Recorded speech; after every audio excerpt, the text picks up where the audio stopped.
In today's video, I'm reviewing a 2007 Toyota Sequoia, which is the last model year of the first generation Toyota Sequoia introduced to market in 2000. The Toyota Sequoia is based heavily off of the full-size Tundra pickup. Just as you see with the Chevy Silverado Tahoe combination or the Ford F-150 Expedition combination, Toyota applied the same formula when they developed this Sequoia, basically capitalizing on that existing platform and creating a full-size three-row SUV. And it does come together quite nicely in the Sequoia, as it's a very attractive vehicle and a really nice offering within the segment. I like the rugged and sporty appearance that you get with the Sequoia.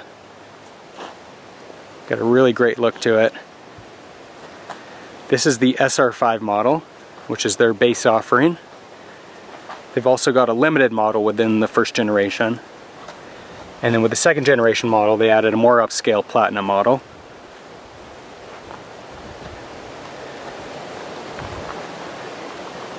One really cool feature about the Sequoia is that this rear window rolls down into that rear hatch.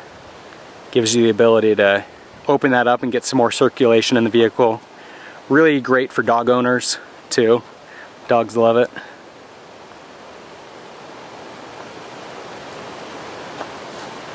One of the things I think is really interesting about the Sequoia is that when it was introduced to market, Toyota already had a full-size SUV offering within the Land Cruiser.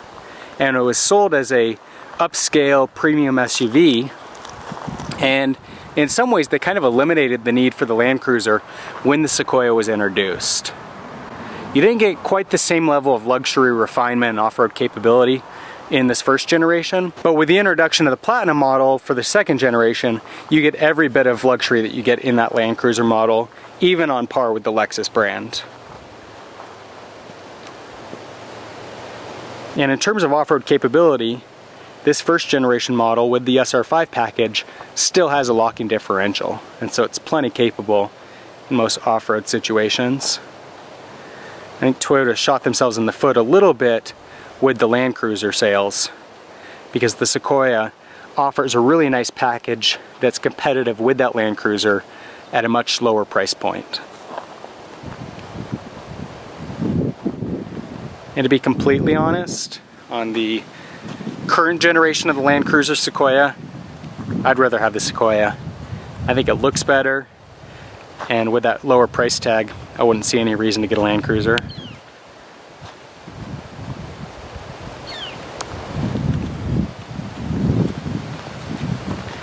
This model's got an updated grille. They did a minor refresh to the Tundra Sequoia around 2003.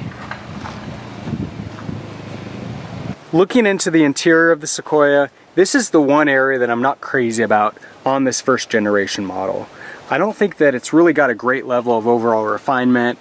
The design's kind of blah, and it just isn't really that great compared to some of the other competition within this full-size segment. And even if you look at the less expensive 4Runner model, I think it's got a much nicer interior. Now the second generation model's taking care of that, as it's got a really nice overall interior, but I think Toyota could have done better on this first generation. Now despite that, it still has some benefits. It's a very spacious cabin, really great legroom and headroom, and features are on par with the segment. Power windows and door locks. We've got an upgraded JBL audio system which has really nice sound properties. Power seats. Got that power window I was talking about at the rear of the vehicle.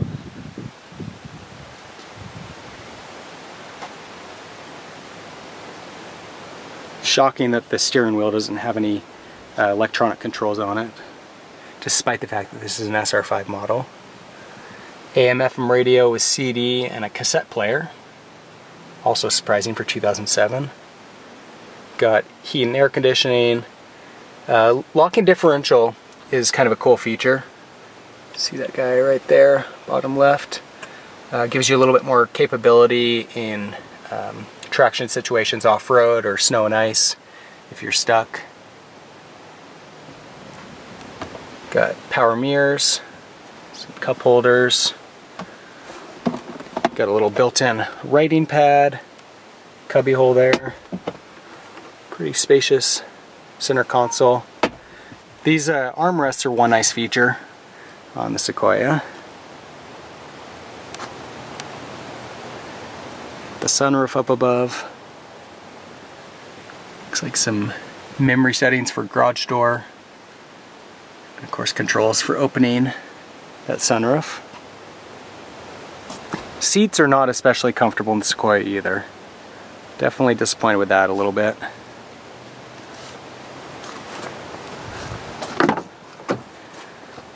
Jumping into the middle row, you'll see again it's very spacious.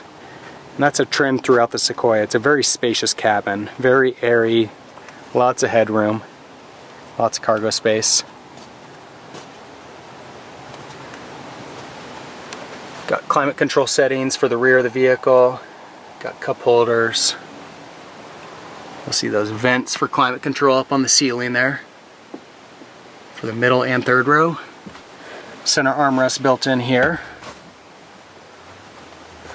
And then to access the rear, pull down on this guy and then pull up on that, and this whole seat folds up and out of the way. This model does not have the third row seats, but you'll see the latches that make it capable to hold those third row seats. With those not in place, you'll see that it's got a lot of cargo capacity.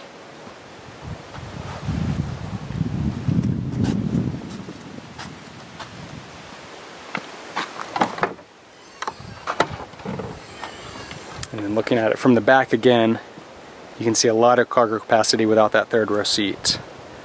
Now, of course, when those third row seats are in place, cargo capacity is pretty limited. If you've got 7 people and you're going on a trip, you're not going to have enough space behind that third row seat. You would need a rooftop box or trailer or something.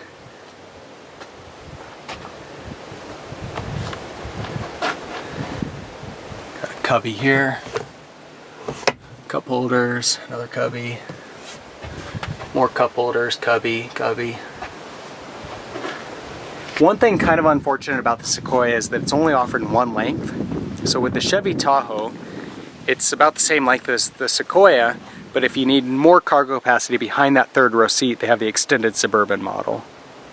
So it'd be kind of nice if Toyota offered the same with the Sequoia. Toyota makes it really easy to choose the engine on your Sequoia with one engine option. It's got a 4.7 liter V8 with 240 horsepower. That's paired to a 5-speed automatic transmission. You can get the Sequoia in either a 2- or 4-wheel drive model. With 4-wheel drive, you're going to see an EPA rating of 13 miles per gallon in the city and 17 miles per gallon on the highway. With 2-wheel drive, that city rating will jump up by 1. Towing capacity on the Sequoia is between 6,200 and 6,500 pounds, depending on which drivetrain you choose. The Sequoia is a really nice ride. It's a very spacious cabin, it's very quiet, semi-comfortable. The seats aren't necessarily the best, but it offers a pretty good overall ride for a vehicle of this size. On top of that, visibility is very good, and it's a very easy SUV to drive. One of the great things about the Toyota Sequoia is that it's not as popular as its smaller 4Runner sibling, which is a really good thing if you're on the used car market looking to get into a Toyota SUV. The 4Runner's got a really iconic image and a cult-like following, which means that they really hold their value well for the long term. That's a great thing when you buy one new, not so much when you're looking to buy one used. And while the Sequoia still has really good overall resale value, because it's not quite as popular, they're actually less expensive buying them as a used vehicle than the 4Runner, even though they're more expensive coming off the dealer lot as a new car. And you don't really sacrifice a whole lot. It's got a similar overall style. It's more spacious. It's got a third row seat with seating for 7. It's got a 4.7 liter V8. You still get Toyota's reputation for reliability and durability, all at a lesser price. And so it's a really great alternative to that 4Runner. Toyota has a stellar reputation for long-term reliability and durability, and driving this Sequoia is a perfect example of why.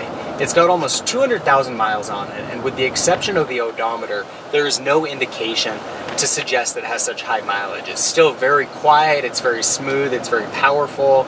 The transmission offers very subtle shifting, and the steering still has really good feel. It really drives just like it did the day that it came off the lot, and that's the reason people love Toyotas so much, is that they really just last for the long term. So that's the first generation of the Toyota Sequoia. Overall, a really nice full-size SUV offering from Toyota, offering a really great value to potential buyers. Much less expensive than the Land Cruiser model, and on the used market, you can get one of these for less than the 4Runner and get a whole lot more for your money. And so a lot of really good benefits about the Sequoia. If you have any comments or questions, leave them in the section below. For more car reviews, subscribe to my channel. In the meantime, thanks for watching.